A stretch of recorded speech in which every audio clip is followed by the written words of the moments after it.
За бичлэг үзэж байгаа цаг үеийн мэндийг хүргье. Энэ удаагийн бичлэгээрээ хэдүүлээ гомдлын тухай ярилцах болно. Ер нь бол зөвхөн хүрд энэ сэтгэл зүрхний мэдрэмж гэдэг бол бид нар бол хамгийн түрүүнд ажиллах ёстой зүйл байдаг. Ухамсар сүнс сэрж эхлэхэд сүнсээ илүү их сэрэхийг, ухамсарынхаа мэдээллийг илүү их сэрэхийг дотоод сүнстэйгээ холбогдохыг хүсдэг. Жамаараа ч ер нь тийм зүйл болдог. За ингээд хамгийн түрүүнд бид нэр зүрхэн хүрдтэйгээ нүүр тулдаг. За яагаад зүрхэн хүрд гэвэл зүрхэн хүрдэнд өөрөө дотоод хөвгсөнс байрладаг. Хамгийн их холбоос зангилаан зүрхэн хүрдэнд явагддаг гэж ойлгож болно. Хөвгсөнстэй. Хөвгсөнсний мэдээлэл. За тэгэхээр хөвгсөнсийг чөлөөлөх ажил гэж явагдана. Хөвгсөнсийг чөлөөлөх тусам дотоод байгаа сүнсний даалд ухамсарын мэдээллүүд сэрэгдэг. Сүнсний мэдээллийг тарих өөрөө дарангуулдаг. Гэтэл бид нэр тархинасаа гараад зүрх рүүгээ ороод зүрхэн үр дээрээ дамжаад өөрийн дотоод сүнсээ чөлөөлснөөр даалд ухамсартах мэдээллүүд сэргэх буюу сүнсэнд байгаа унтаа энергиуд сэргэнэ. Энэ бол сүнсний ухамсарын сэрэлт гэж яриад байгаамаа. За яагаад сэтгэлтэйгээ ажиллах, зүрхэн үрцтэйгээ ажиллахаас эхлэх ёстой вэ гэхээр энэ бол гадна талын зүйл байдаг байхгүй юу? Маш олон мэдээллүүд бидний хүрдэнд бол байдаг л доо. Гэхдээ хамгийн гол холбоостой хүрдэнд зүрхэн үрд байдаг юм аа. За энэ зүрхэн үрдэн дотор гомдол, айдас, шаналл ер нь бол энэ амьдралаас авсан туршлагуудаас авсан бүх төрлийн мэдрэмжүүд зүрхэн үрдэнд орсон байдаг. За тэгвэл эхнээс нь бид нар мэдээллүүдэд цэгцлэх хэрэгтэй болчдөг.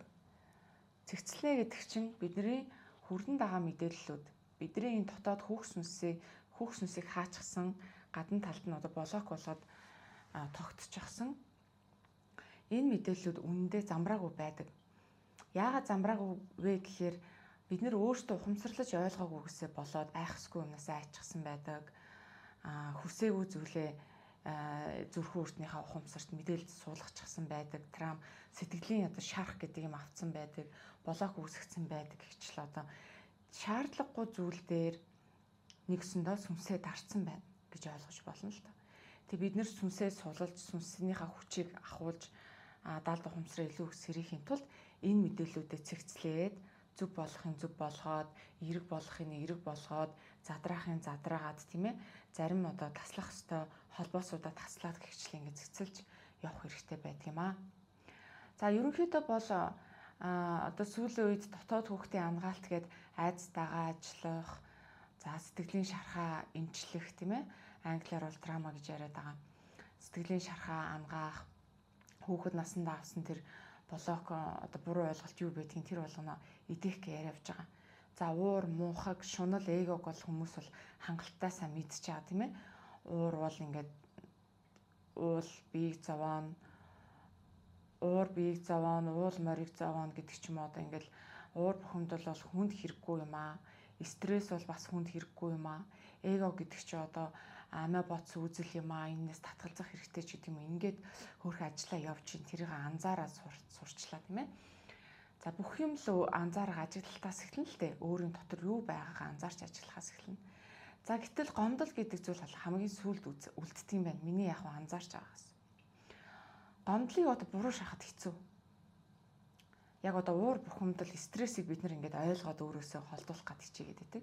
Гэтэл гомдол гэдэг зүйл яахан бэ? Энэ буруу зөв мэддэхгүй зүйл үлдчихэд байдаг байхгүй. Тэгвэл гомдол гэдэг зүйл маш их сэтгэлийн шаналлыг зовироо үүсгдэг зүйл л дээ өөрөө. Яг зарим талаараа эгоноос гомдол үүсдэгэ гэдэг. Тэг гомдлыг яг байлах юм уу, байлахгүй юм уу, юмд ингээ гомдоод тохоор цаашаа ингэж архих, урагшлах сэтэл өөрөө төрөхгүй байх гэл маш их гомдомтгой эсвэл гүн гомдож үзчихсэн хүмүүс энийг мэдчихэж байгаа тийм ээ. Гомдол бол үнэхээр бидний хоошин татаж сэтгэлийн маш том гогдоос үүсгдэг зүйл юм аа гэдгийг ойлгож байгаа. За тэгэхээр бид нар хамгийн түрүүнд өөрийнхөө гомдоод байгаа сэтгэлийн мэдрэмжээ хүлээн зөвшөөрөх хэрэгтэй. Яагаад тэгэхээр хүн ер нь хэрэг сэтгэл гаргана, хэрэг сэтгэлээ дэвсэж өгөн тийм ээ. Сэтгэл хэрэг цаахан маань төдий чинэл гомдол явагддаг. Ер нь бол цагаан хувцас хар болгохтой амархан байдагтай адилхан сэтгэл хэдий чинээ цагаан байна. Тэгээд тэр цагаан сэтгэлийг хэдий чинээ бусдад дэлгэж өгнө.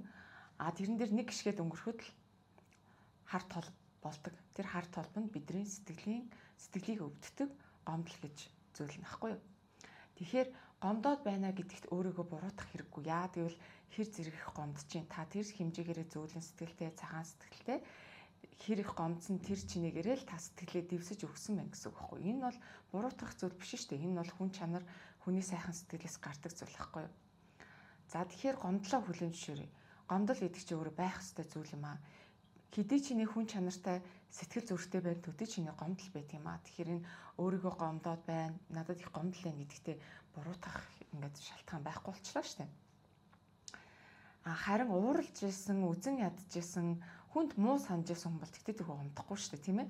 Би хин нэгэн хүнийг үзен ядчихлаа, хин нэгэн хүнд буруу юм хий гэж бодож илаа. За тэр хүн эргээгээд над руу дайрна, эргээгээд над руу одоо муухай юм хийлээ гэхэд тэгтээ тэрхүү би адилхан л муухай санаж бүх зүрхч мэлгэж исэн чи энд уурал хүрнэ гэхээсэж гомдох шалтгаан төрөхгүй шүү. Харин хүмүүсийн төлөө гэж явж исэн сэтгэл гомддог, тийм ээ. За тэгэхээр гомдол гэдэг чинь өөрөө хүн сэтгэл зүйчдийн эдлэгийн нэг баталгаа учраас эхлээд хэдүүлээ гомдлоо хүлээн зөвшөөрье. Гомдсон тэр мөчүүдээ миний гомдоод байгаа сэтгэлээ сайхан хайрлаж хүлээн зөвшөөрье. За тэгээд гомдол гэдэг зүйл рүү ороход бол их сонирхолтой зүйлс болсон л да. Ер нь бол сэтгэлтэйгээ ажиллаа явж байхад хамгийн сүүл гомдол гэдэг зүйл үлдсэн. За тэр бусад эго, хүсэл, шунал, атаархал, үзен ядалт юмыг одоо хоёр ялгаж харах ч гэх юм уу, ялгаа зааг гэдэл энэ олон сэтгэлүүдтэйгээ ажиллаж байгаа л цаадах юмыг ухаарч ойлгоолоо. Эн чинь ийм юмнаас болоод уур хилэн төрөөд байсан юм байна. Энэ бодлоо ухамсараа засцсан чинь уур хилэн үзен ядал төрхөө боллоо. Ийм юмнаас болоод ганцаардаад байсан байна. Гэтэл тэр хоёр алга үзэх сэтгэлч гэдэг юм уу, ялгаа заагаа багассан чинь хайр орж ирлээ гэдэг ч юм. Ингээд цаад мөн чанарыг ухаарч яваад өөрийгөө засаж байсан. За миний хувьд гэхэд тийм ээ. Тэг гомдол үлдэхэд гайхсан байхгүй. Би ч одоо зөндөө олон зүйлсээ өөрөөсөө гаргасан, баггүй хугацааг үүндээ зориулсан. Гэтэл эмзэглээд байгаа юм бас үлдчихжээ. Энд тэгсэн чи гомдол хийсэн биш тэгээ анзаарч байгаа байхгүй. За тэгээд гомдол гэдэг зүйлтэйгээ нүүр туллаа. Гомдол гэдэг зүйлээ өөрөө судалж үзэж байгаа. Тэгсэн чи ерөөсөө ийм л юм байт юм байна. Хүний сүнс энэ махан биед төрөл авч бууж ирэхдээ сүнснийхаа юмыг мартчихдаг. Энийг бол надаар хэлүүлдэггүй та нар мэдчихэж байгаа. Мартахтаа бүр арай л дэндүү мартдаг тийм ээ. Ямар газар байж байгаад ямар газар ирчвэ гэдгээ ойлгохгүй болтлоо мартдаг шүү дээ. Ядаж нэг баримжаа байсан бол хүмүүсийн амьдрал өнөөдөр хамаагүй хөнгөн байх байсан. Ямар ч баримжаагүй. Би ямар сүнстэй, би ямар газар байж байгаад хаана ирчвэ гэдгээ мэдхээ болтлоо бүх зүйлээ мартахаар юм чи ахиж одоо ил ухамсарынхаа төвшөнд ахиж бүх юмас туулах шаардлагатай болчихж байгаа байхгүй. Хэрвээ мэдчихсэн бол мэддэг байсан бол гомдол гэдэг зүйл үүсэхгүй байх байсан юм бэл. Ер нь бол Монгол хүмүүсийн сүнснүүдийг харж байхад яг уул нь бол ихвчлэн дэлхийг бодвол арай дээр өндөр хэмжээстээс ирдэг юм байлээ л дээ. Тэгээд энэ дэлхий дээр олон удаа төрөл авах тусмаа өөрийнхөө нэг сүнсний мөн чанараа алдаад дэлхийн эрчим энергитэй илүү холилдоод дуусчт юм байлээ. За тэгээд тийм сүнстэй хүмүүсийн хувьд болохоор ерөнхийдөө бол нэг зүйлийг би сануулж хэлмээр санагдчихэв. Бидний одоо гомдлыг тайлах юм ухаарж иж цаад мөн чанарыг ойлгож танин мэдэж барьж иж бид нар сэтгэлийн анаадаг байхгүй. Түүнээс ш уйлаад барагдана гэвэл хизээж гомдол тайлагдахгүй. Бид нар өдөр шөнөгүй уйлсан ч гэсэндээ гомдол байсаар л байна. Цаг хугацаа өнгөрсөн ч гэсэндээ гомдол гэдэг зүйл байсаар л байна. Тэгэхээр энэ цаад мөн чанарыг ухаарч ухамсарлаж танин барьснараа бид нар энэ сэтгэлийн олон шарах болоод бусад одоо сэтгэлийн зовир биднийг доош нь татаад эрчим энерги маань сороод сүнсийг маань унгаагаад байдаг зүйлсүүдээс салж чадах юм байлаа. Тэгтэл гомдлын ард биднэрт юу ухаарах ойлгох ёстой байсан бэ гэхээр бидний сүнс энэ дэлхий дээр өөрийн ажил зорилготой төрөл авдаг.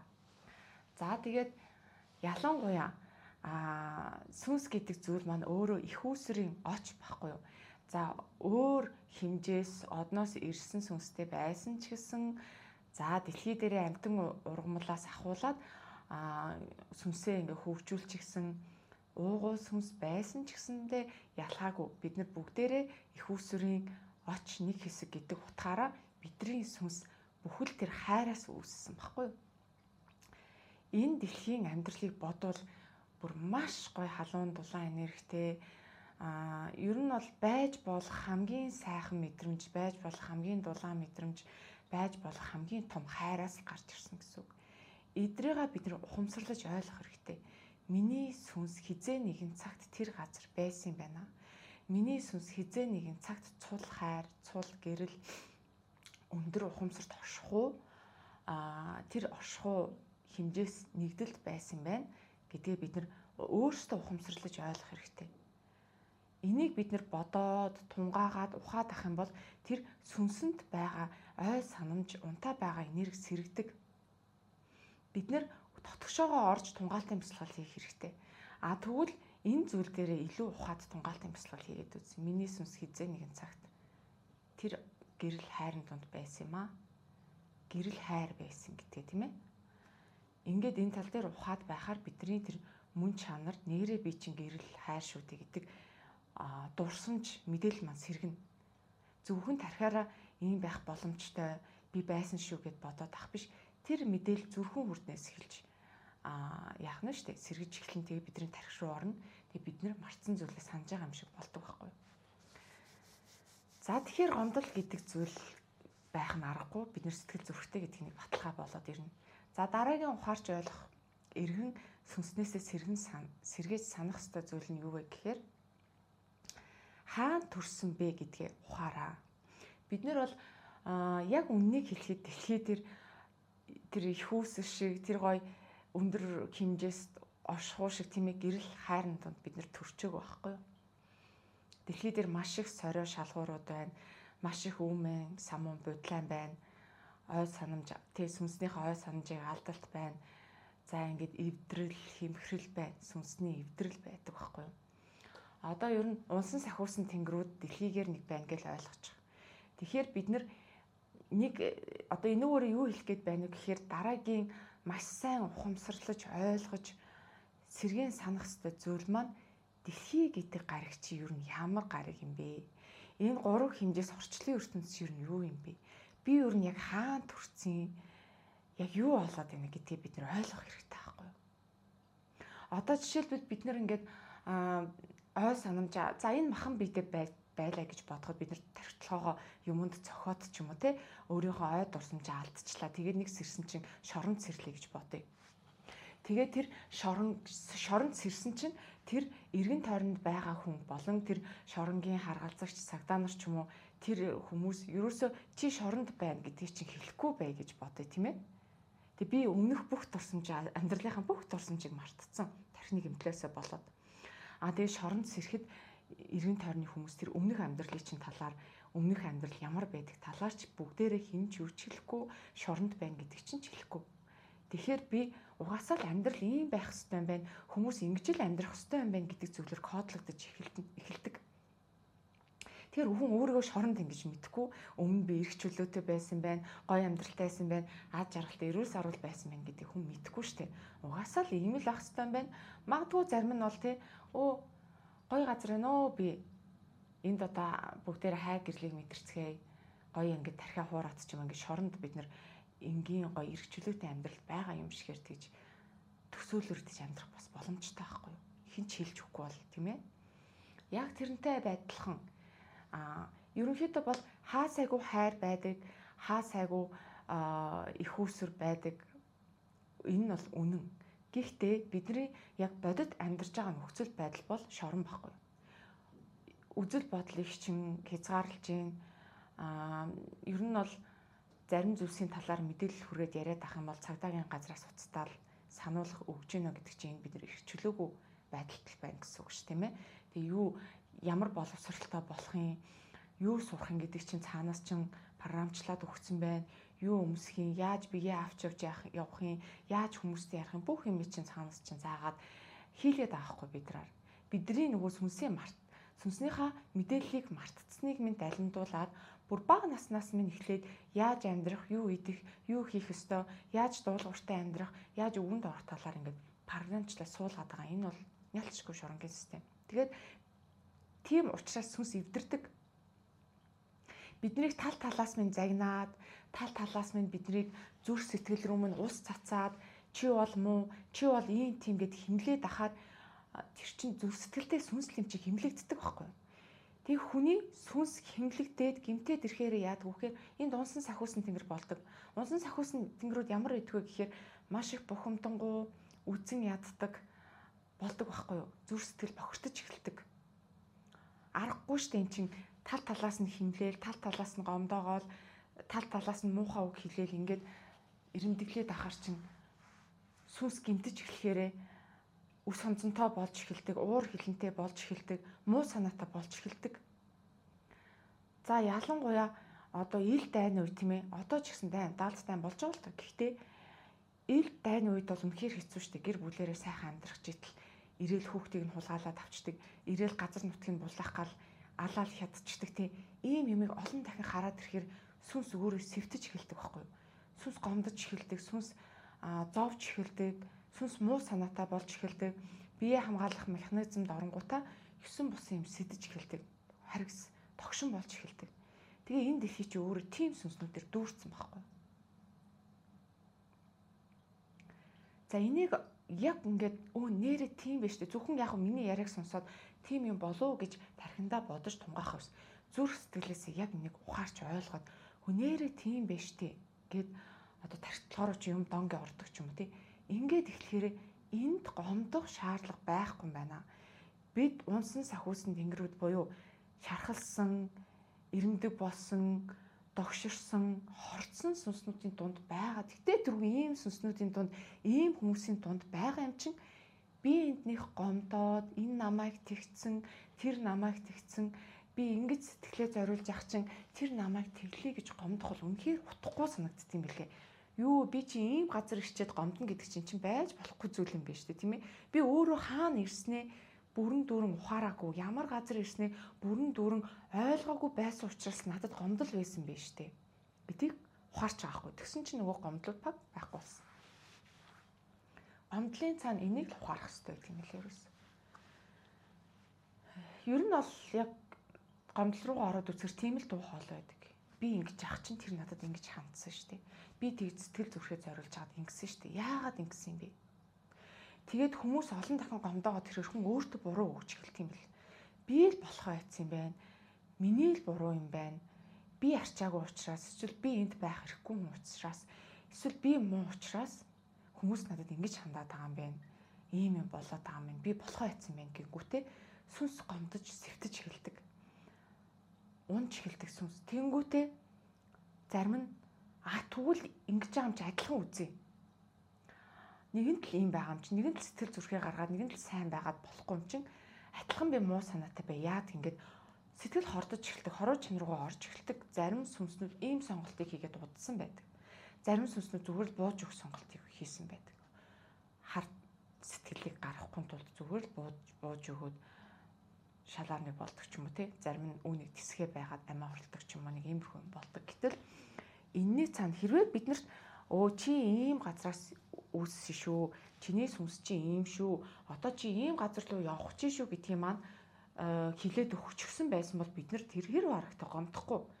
Ямар газар ирэх гэж байгаагаа мэдээд хүмүүс өөртөө чинь яаж хандах юм, энэ дэлхий дээр юу болоод байгаа юм гэдгээ ойлгоход аваад заалгацсан бол бид нар гомдохгүй байхгүй. Угаасаа л ойлгомжтой. Би хаана ирэх гэж байгаа, ямар газар төрснөө мэдчихээн, ямар газар байж агаад би өөрөө ямар болчоод тэгээ одоо ямар сүнснүүдийн дунд, ямар хүмүүсийн дунд, ямар нийгмийн тогтолцооны дунд амьдраад байгаа юм бэ гэдгээ анханасаа ухаарчихсан, анханасаа мэдээлэл авчихсан байх юм бол бид нар бол тэгтээ дөрөв сэтгэл зүйн бэлтгэлтэй, сэтгэлийн дархлаатай байх байхгүй юу? Хүн сэтгэлээ гаргаад хариуд нь ус ирж магадгүй гэдэгт сэтгэл зүйн бэлтгэлтэй. Яагаад тэр хариуд нь усыг өгөөд байгаа тэр хүний буруу биш ээ. Тэр хүн чинь өөрөө хортцсон байхгүй юу? Сэтгэлээ чинь хариуд ус цацаад байгаа хүмүүс энд сүнс нь ирээд юмаа мартаад, төөрч будлаад тэг яахаа мэдхэ болоод сүүл рүү сэтгэл нь хордоод хүний сэтгэл рүү ус цацхаас өөр аргагүй байдалд орчихсон тэгтлээ гэмтчихсэн байхгүй унтчихсан. Энэ хайр гэдэг юмнаас унтчихсан учраас тэгтээ тэр үдийч хандна. Тэгээ энийг хүлээн зөвшөөр. Сэтгэл өгөөд хариуд нь ус авах юм байна гэдгийг бид нар ойлгочихсон бэлтгэлтэй хүлээн зөвшөөрсөн байх юм бол үдэд бол гомдлол нэг тэгж алдааных шиг ингэж амжирахгүй дотроос нь бид нэг идэхгүй байх байсан юм гэдэг ойлгож байгаа байхгүй. Тэгээд за нэгэнт ийм юу энэ ч одоо ямар ч одоо гомдох шаардлага байхгүйсэн биз дээ. Би л өөрөө гой газар ирсэн гэж өөрийгөө бодоо тий хүмүүс намайг хайрлах ёстой ч гэдэг юм уу сэтгэл гаргасныхаа хариуд эргээд надад сэтгэл өгөх ёстой гэсэн тийм хуучин сүнснийхаа нөгөө мэдрэмж байгаа шүү дээ тий яг нөгөө өөрсдийнхөө ирсэн газар шиг бодоод авах юм бол энд маш их нөгөө бодлоо хүмүүсээд байж боломгүй юм шиг санагдаад арай дэндүү хэрцэх юм шиг санагдаад юу яахаараа юм бэ тийм бэ гэдэг ч юм уу ингээд сэтгэлдээ гомдлыг тээж эхэлт юм бэл. Тэгээ яг хаан төрснө ухаарад эхлэхэр ч өө эн чинь баахан хорцсон сүнснүүдтэй унсан одоо дээд түвшнээс унтсан төрчихсөн гинтчихсэн шархалчихсан тэгээ юу хийж байгаа ч мэдхээ айцсан сүнснүүдтэй дэлхий дээр ирсэн байна гэдэг яг эргэн тойрны ингээд ажиглаж авах бүр газартаад ингээд бууж за юу болоод байна би ч одоо ямар улс төрчөө энэ дэлхий дээр ч ямар нийгэм цогцлоод байна вэ хин дэлхийг удирдаад байна вэ тэгсэн чинь энэ сүнснүүд нь яг юу болцсон юм бэ гэд эргэн тойрны яг боддоор газартаад ажиглаад үтсэн чинь үгүй нэрээ би өөрөө зүгээр нэг гой газар ирсэн юм шиг төсөөлөлт амьдарч ирсэн байгаа хгүй тэгээд тэрнээсээ болоод гомдлыг тэгээд байсан гэх. За тэгээ яг газартаад энэ юмнуудыг чи ухаж судлаад юмны үнэн мөн цаана ер нь ямар газар ирсэн байгаа гэдэг санаа штэ хүн чи би шоронд байгаа юм биш тэ гэдгээ ч юм уу те ингээд эргээгээ сандсан чинь сандсан ч штэ ухаарсан байхгүй ухаарчингууд чинь ямар ч гомдох шаардлага байхгүйсэн байна. Тэгтээ тэргүй ингээл сэтгэлээ нөгөө цагаан хэсгээд дэвсэж өгч байгаа юм шиг нөгөө сэтгэлээ хаасайгуу дэвсэж өгөөдөл угаасаа л хүмүүс дээр нь гიშгэн гэдгийг би ойлгоогүй л байсан байхгүй. Тэр сэтгэл зүйн бэлтгэл байгаагүй. Тэрийг би өөртөө ухаараагүй байсан байхгүй. Хэрвээ ухаарчихсан байсан бол гомдохгүй шүү дээ. Тэгтээ тэргүй энэ сүнс нь ингэчихсэн тийм ээ. Нөгөө өөрөө тэр сүнс чинь гэмтэлтэй болцсон учраас сүргийг сонгон сүргийг дагна. Буцаад нөгөө тэр гоё хайрыг хүлээж авах чадваргүй болцсон байна гэдгийг харсан байхгүй. Хүн нэрээ тэр их гоё гэрэл, тэр их гоё аз жаргал, тэр их гоё нөхцөл болцолгүй хайрыг хүлээж авч чадах болцсон байдаг юм л. Яад л итгэлээ алдсан. Итгэлээ алдаад, сэтгэлээ алдаад ирэхээр би өөр хайрлуулах эрхтэй хүн гэдгийг хүртэл мартцсан байдаг байхгүй. Яад гэхээр зөндөө олон удаа гомдоод, шархлаад энэ төрөлдөөгч биш өмнөх дэлхийд дээр төрөлт авсан тэр сэтгэлийн мэдрэмжүүд чинь энд арилаагүй байж байгаа байхгүй юу? Өмнө одоо олон удаа төрөл авсан төрөл авсан байх тусмаа л нөгөө нэг тархин санагдахгүй байгаа ч гэсэндээ энэ зүрх сэтгэлд тэр блог мэдээллүүд нь хадгалаас дээрдэг. Тэнгүүдээ ингэж сэтгэл зүрхэн дэвслэгдэж гомдож шархалж явсаар хагаад би хайрлагдах эрхтэй хүн юм а гэдгээ хүлээж авахаа болцсон байдаг. Итгэхээ болцсон байхгүй юу? Ер нь ингээд тэгдэж штэ хүн ингээд гинт ингээд юмд бүтээл гинт жаргалтай болол ирэнгүүт найз төрдөг штэ. Яана них гоё жаргалтай ингээд бүх юм бүтээл байжснаа гинт нэг муу юм болох уу гэж айгаад байна гэдэг чинь тийм маш их юм үзэж тулсан сүнстэй хүний хувьд тийм зүйл ирдэг байхгүй юу? Угаасаа л тийм зүйл болж исэн юм чи яах юм те бид нар бие бинийгаа гомдоодог бид нар бие бинийгаа сэтгэл рүү нуус цацдаг бид нар бие биендээ муухай юм хийдэг гариг дээр байгаа байхгүй юу? Энэ бүр нөгөө бичгтэйгүүд жам болцсон. Бичгтэйгөө хууль гэдэг шиг те. Тэгэд өөрийгөө хамгаалах механизмд орчхоор нөгөө жинхэнэ хайр нь ирэхээр жинхэнэ нөхцөл болцолгүй хайр ирээл жинхэнэ гой өндөр хэмжээст гэрэл ирээд маш гоё юм ирэхээр тэрнээс хүн айдаг, цухтдаг. Олон хүнд хэцүү амьдралыг үздсэн сүнснүүд чинь цухтдаг. Тэгээ бүр төхөөд ирэхээр те чин сэтгэлээсээ хайрлая гэд тэрврийгээ төхөөд ирэхээр чин сэтгэлээсээ хайр өг нөхцөл болцолгүй хайр өгье. Чи бол одоо л байгаагаараа ямар ч өөрчлөлт хийхдэггүйгээр чи яг одоо байгаагаараа хайрлах хэрэгтэй. Би чам нөхцөл болцолгүй хайрыг өгье гэд хайрыг мэдрүүлэх хэрэг хүмүүс цухтдаг, айдаг, 9 шидийн авир гаргадаг. Тэ айснасаа болоо тэр хайрыг хүлээж авч чадахгүй ч юм уу, итгэж чадахгүй ч юм уу, итгэж чадахгүйгаасаа болоо 9 шидийн сонио авир гаргадаг, ууралдаг, түлхдэг. Одоо ингэ сонио авирууд нь гарч эхэлдэг байхгүй энэ дотор байгаа юм нь ингэж гарч эхэлдэг. За энийг энергийн хувьд тайлбарлахад одоо дэлхий дээр олон ингээд маш гоё өндөр эрчим энергитэй газрууд байдаг. Энергийн төв гэсэн газрууд байдаг тийм ээ. Ганцхан Монголд ч гэдэггүй олон орнуудад тийм онцгой газрууд байдаг. Тэнд хүн очихоор ингэдэг гинэ. Хүний дотор нь маш их тийм бохирдсон эрчим энерги, бохирдсон сэтгэл их байх тусмаа тэр өндөр эрчим энергитэй газар очихоор тэр сөрөг эрчим энергиуд нөгөө задлагдаж цэвэрлэгдэх гээд бүр байж ядуулдаг. Уур нь хүрдэг, стрессддэг, тогширдог. Ер нь бол дотроос нь байж ядвал хэцүү байдал байлгадаг. Яагаад тэгэхээр доторх тэр сөрөг эрчим нь өндөр эрчим энерги гэрлэр ингээд цохоод ирэхээр тэр чинь задлах гад ингээд байж ядуулж штэ. Хэрвээ дотоод гэрэл нь одоо цэвэр цэмцгэр тийм ээ, дотоод сүнс нь цэвэр ариун байгаа тэр өндөр эрчим энергитэй газар очоор илүү гоё эрчим энерги тижэл авдаг ч юм уу.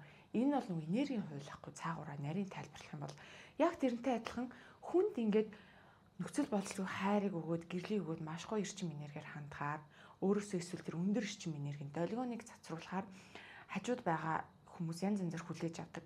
Дотор айцтай сөрөг эрчим энергитэй олон одоо гомдыг тээцсэн байгаа ч юм уу. Тийм хүн тийм эрчим энергийг авахаараа улам тогширдог ч юм уу, янз янзын авир гаргадаг ч юм уу, ууралдаг ч юм ингээд сонирн болдог. Энийг сайн анзаараад үзээрэй. За тэгэхээр тэд нар чинь нөгөө дотоод айцсаасаа болоод хайрыг хүлээж авч чадахгүй болохоор хүний нөгөө гаргасан сэтгэл рүү ус цацдаг ч юм уу, хүний хайрлаад байгаа сэтгэл рүү зориудаар тэрийг болиулдаг ч юм уу, тэрэнд нэг муухай үг хэлжиж тийм ээ, болиулж санаа амардаг ч юм уу. Иймэрхүү авирууд бол гарч эхэлдэг. Тэгэхээр энд бол ямар ч гомдоодох шаардлага байхгүй. Ямар газар ирснээ бид нар ухаарах хэрэгтэй. Сүнс гимтдгийг ойлгох хэрэгтэй, ундгийг ойлгох хэрэгтэй, сэвтдгийг ойлгох хэрэгтэй. Сүнс хорддог байхгүй. Нэр бүх сүнснүүд хордсон байгаа. Бүх сүнснүүд унтсан байгаа. Энэ дэлхий дээр төрөл авах тутам да. Тэгээ энэ цаг үед яаж юм гэхээр энэ цаг үед цэвэрлэгдэж байгаа байхгүй. Гомдлоо тайлгаж гин, уур бухимдлаа тайлгаж гин, стрессээ тайлгаж гин, эгогоо тайлгаж гин. Энийг бид нар зүгээр уйлаал тайлцдаг юм биш. Эсвэл зүгээр байгаль сайхан гарч хөвтөж яагаад энийг юугаар тайлт юм бэ гэхээр энийг бид нар сүнсээ илүү сэрээж, сүнснийхээ өндөр өгдлийг сэрээж, танин мэдэж, ухамсарлаж ойлгож, тунгаалтын бясалгал хийж бид нар энийг эн чинь юм байт юм байна. За тэгвэл энийг ойлгоцсон чинь боллоо гэд. Ер нь юмыг ойлгож мэдхэд л тэр дотор байгаа сүрэг эрчим энергиуд зангилаан тайлагдчихэдэг.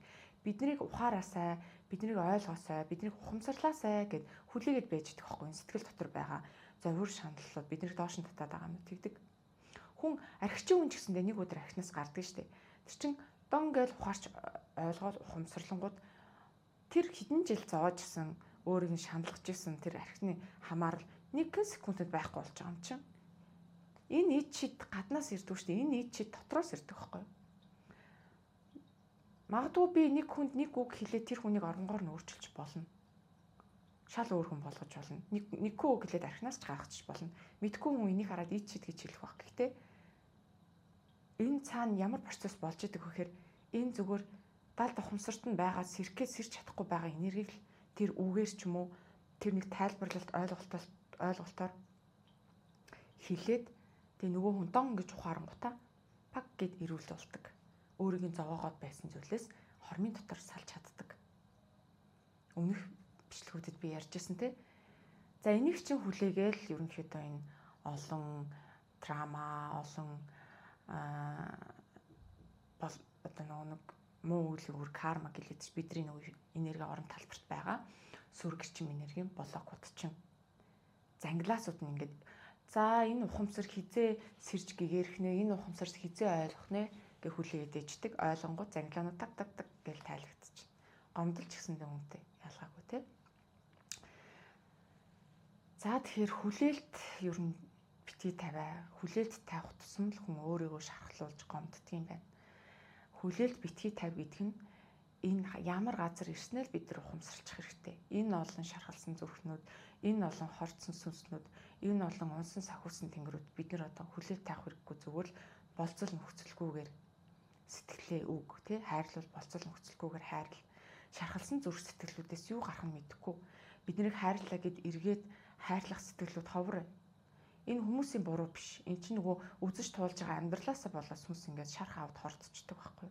Хэнийг ч одоо үнд буруутгаад хинт ч гомдох шаардлагагүй. Зүгээр цаадахыг харчхад л ухамсарлцахад л ийм нөхцөл байдалд хүрч байна.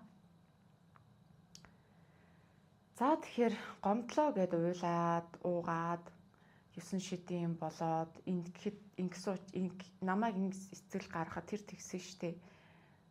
Эсвэл би муу байсан болоод би хайрлуулах хэрэггүй байсан болохоор би ийм болохоор ингэж надад ингэж хандж байгаа юм те, намайг хайж явж байгаа юм уу? Ингэж сэтгэл гаргасны юм төлөө надад ийм муухай хандж байгаа миний буруу гэж бодох хэрэггүй. Энэ бол хинт ч хэрэггүй бодол. Дээрэс нь намайг ингэж сэтгэл гаргаж аваад миний сэтгэл дээр дэвслээ штегээ гомдоод уйлаад энэ ч хэрэггүй. Зүгээр л нөхцөл байдал яаж ч сүргөөр үргэлжлэж болно. Эхлээд сүрэг юм гараад дараа нь эрэг юм гарч эхэлдэг. За тэгэл энэ мэтчлэн тунгаалтын бясалгал хийж иж бид нар энэ шаналгаа сэтгэлийн зовлонгоос бүрэн ангижрах юм аа нэг нэгээр. За тэгээ энэ хүртэл сонссон та нартай гялалаа.